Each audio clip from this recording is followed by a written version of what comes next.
So, StripeHype.com posted a really good article today talking about 5 Cincinnati Bengals players who could get cut after the 2023 NFL Draft. We talked about this before, how there are certain players I think Cincinnati will sign, including Zeke Elliott after the NFL Draft, and some other, Eli Apple, Trey Flowers, possibly Drew Sample, possibly some, other kind of cheaper options. Isaiah Wynn is a guy I've been talking about a lot.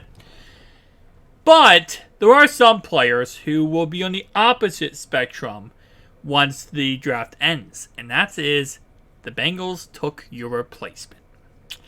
Which is never a fun thing as an NFL player, I would imagine. Is, you watch draft night and you see, oh, wow, that team just took my replacement. So number 5 on the list is a guy who was the Bengals punter as of week 11 last season. After an injury happened, he took over duties after week 11 for the punter for the Cincinnati Bengals. That guy was Drue Chrisman. Obviously, Huber is the main punter. Drue Chrisman was the replacement punter after injuries. Now, do I think Cincinnati's going to draft a punter in this NFL draft? No. My guess is, though, they will be bringing in a free agent punter. The reason why I say that, or sorry, not a free agent punter, meaning an undrafted player from the draft who's a punter. Because we talked about this before, how there's a lot of decently okay players that could be picked up from this draft and slotted in and to see how good they play. Does that mean that 1,000% that, Drue Chrisman or Huber is going to get beaten out right away? No. It's very possible we see the whole preseason, training camp, OTAs, and Huber ends up becoming the guy. But Chrisman ends up becoming the odd man out. And while we do love his duties, what he did for Houday Nation, his time in Houday Nation will be coming to a halt. Mainly because, again, like I said, if they are looking to go for a different route for a possible player in the draft, or outside the draft, undrafted free agents, these 2 punters on the roster currently will be done. So, Drue Chrisman, love you, my guy, but after this draft, especially if Huber's back and healthy, you're going to be SOL'd. Good luck. Number 4, Chris Evans. Now, I don't really like this idea. I think I have a lot of faith in Chris Evans. We made a video earlier talking about Travion Williams, how this offseason he is doing everything humanly possible to become the RB2 in Cincinnati. He's working out. He's getting bigger. He's isolating himself from any drama, any problems, any altercations. He is spending time isolating himself to get as big as possible, as strong as possible, and become the best running back possible for Cincinnati. He talked about how, he feels like this is his first true opportunity to become a starting running back in the NFL.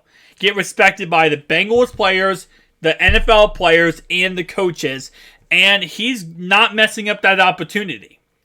Well, if that's the case, right, and obviously he is a special teams god, if that's the case, then Chris Evans becomes the odd man out. Because there's no hidden mystery here that Cincinnati is going to be drafting a running back in this upcoming draft. Whether that's in the 2nd, 3rd, 4th, 5th, 6th, 7th round, they're drafting a running back. Which means they're going to be putting some draft capital into a player. And Cincinnati sees their draft picks like gold eggs, coming from I almost said a chicken, bro. It's been a long day. A gold egg. They see the draft picks as gold eggs, right? So they do not want to lose they don't want to invest, stuff into their draft picks and they end up becoming nothing. Now, obviously, Chris Evans was a 6th round draft pick for the Cincinnati Bengals here. So, obviously, yes, they did invest some capital. But the new guy, new in, they want to see what they have in that guy. Possibly he becomes the starter. Now, Chris Evans does not mean he's going to get cut. He could still be a, special teams player / practice squad player. He could still, have times where he gets moved up to the active roster depending on other things that happen at the running back position. So let's say, for example, since he takes a running back in the 3rd or 4th round, and then, moving forward after that, they end up going ahead and signing Zeke Elliott, then it does look initially like it would be a possible odd man out scenario, but our next guy might kind of take that away from that. Joe Mixon. So, Joe Mixon is why I'm so hesitant to say Chris Evans would be cut.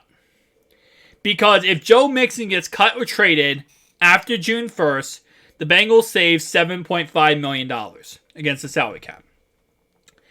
If they get rid of him, the only running back on the roster at this moment in time would be, unless they draft somebody, would be Trevion Williams and Chris Evans. So, if they cut Joe Mixon or trade him, then, yeah, it would be Chris Evans really wouldn't get cut. And even if they do draft another running back, let's say in the 3rd or 4th round, they might still keep Chris Evans and Trevion Williams around just to see who can win the starting job. Kind of have like a back and forth competition to see who can get the starting job. So, especially with what happens with Joe Mixon. Now, based on what I have heard and rumors I've heard, take everything I'm about to say with a grain of salt. There has been rumors of the Bengals trying to trade him to the LA Chargers to get Austin Eckler, kind of do a swap-a-roo. We trade Joe Mixon, they trade us Austin Eckler. Well, apparently, based on what I understand, with his legal problems now for Joe Mixon, all the legal problems going on, that's not going to happen. So, no team wants to trade for him. He's a really good running back, and he does have a lot of, left in his tank. And he's only 27 years old when the season starts. It's the legal problems. You don't want to take that on as a team. Because he is going to court on the 16th. What if that ends up taking a 180? And that court case ends up being he's guilty. And now there's a huge problem behind that. So, no team wants to trade for the guy. So, you're probably going to end up just cutting him. In all honesty, you're going to end up just cutting him after June 1st. And that means Chris Evans will still remain on the roster as that 3rd string running back at this moment in time. Now, if they sign Zeke Elliott, they draft somebody, Chris Evans could find himself on the practice squad or find himself in a 3rd down role where he's competing with Trevion Williams. We'll have to wait and see on that one. Now, the next 2 players are both right tackles. We have La'el Collins and Hakeem. Both players right now on the hot seat. Collins is on the hot seat because he's injured. And before he got injured last year, he really wasn't the greatest. But he was a free agent pickup, and he has a little bit more of a pull than Hakeem does. Because now with, Jonah Williams moving to right tackle, Collins is already there. Cincinnati might draft a right tackle in this draft. If they draft a right tackle in this draft, Hakeem is gone. Bye-bye. That's all she wrote. Don't let the door hit you where the good Lord split you. So, there's not even a question in my mind. If they drafted a right tackle in the first 3-4 rounds, that Hakeem is cut immediately after the draft. He's not on the roster anymore. Collins is a question mark. Because with Collins, what they could do, if they do draft a right tackle in this draft, say in the 3rd round, right? 3rd round, you're not putting too much capital on him. You're not expecting him to become a starter day 1. We already know Collins will be out for the first 3 or 4 or 5 games next season, right? So now what you're doing is you're saying, okay, well, Collins is going to be out for a couple of games. We're not going to be able to have him on the roster. Jonah, at this moment in time, looks like he'll become the right tackle, right? He'll start at right tackle. We'll have a backup rookie behind him. we can kind of do rotational pieces where we put in Jonah, then we take him out, put in the third round draft pick, kind of go back and forth. And if by week 4 or 5, that's working, right? And the rookie's starting to progress really good, and he's looking like a starter, okay, bet. Then the rookie becomes a starter. We cut Collins or trade Collins, and we move on with our lives. But let's say by week 4 or 5, this right tackle Jonah / rookie is just, oh God, it's bad. It is just horrendous. The rookie isn't progressing at all. He looks god-awful. And then also you have Jonah Williams is getting pancaked every single 10 seconds. Man's looking like he works at IHOP. Well, then Collins comes back from injury, and you're like, Collins, take over. So, and then, in all honesty, like I said before, that's the best situation you want to be in. You're in a situation when you have a guy who could be a starter, could be the starter, when he gets healthy, and you draft somebody to be that replacement, where you're not putting the rookie out to the wolves, as they would say. You're not just leaving him out there saying, all right, you're the starter now. I don't care your third round draft pick. You're the starter. You're saying, we're going to do rotation, okay? Rotational stuff here, where Jonah plays some, you play some, Jonah plays some, you play some. If you show us you're good enough to become the starter, this is your job, right? If you're not good enough and Jonah has to start, then Jonah takes over and Jonah becomes the guy. Colin comes back, Colin becomes the guy. If they're in the perfect scenario, the perfect world possible, right?